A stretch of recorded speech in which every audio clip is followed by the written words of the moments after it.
The Wealth of Nations by Adam Smith is a foundational text in economics, arguing that a nation's prosperity stems not from hoarding gold or rigid control, but from the productive labor of its people and the freedom of markets. Written during the Industrial Revolution, Smith's work critiques mercantilism, the dominant economic system of his time, obsessed with trade surpluses, and proposes a system rooted in individual self-interest, competition, and minimal government interference. Smith begins with the division of labor using the famous pin factory example.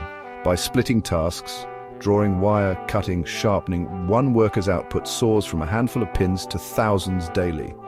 This specialization boosts efficiency, drives innovation, and multiplies wealth, but it hinges on scale. A lone craftsman can't replicate it. For Smith, labor's productivity, not land or money, is the true source of economic growth.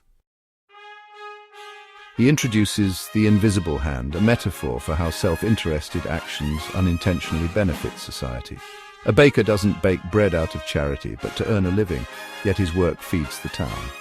When individuals pursue profit within a free market, competition regulates prices, spurs quality, and allocates resources efficiently.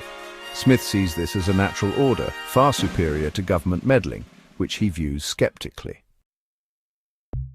Markets, however, need exchange, and Smith ties this to trade. He argues against mercantilist tariffs and monopolies that stifle commerce, advocating free trade to expand markets and enrich nations.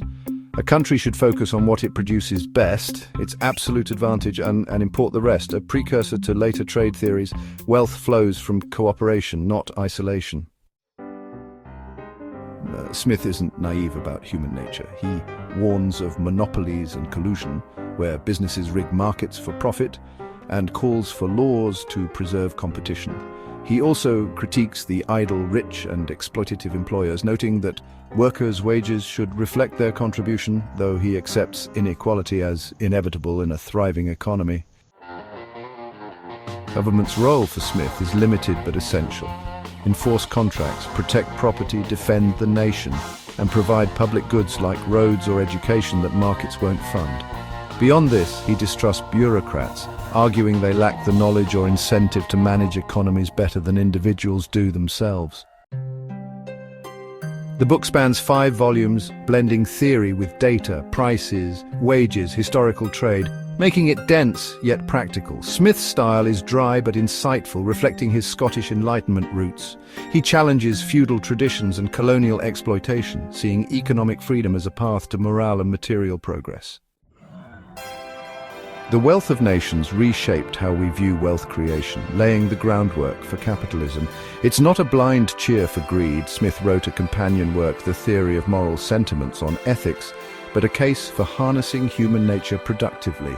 Its influence endures in debates over markets, trade, and government, cementing Smith as the father of economics with a vision both revolutionary and pragmatic. This has been Adam Smith's The Wealth of Nations. Thank you for watching Speedbook Reviews. Please like and subscribe.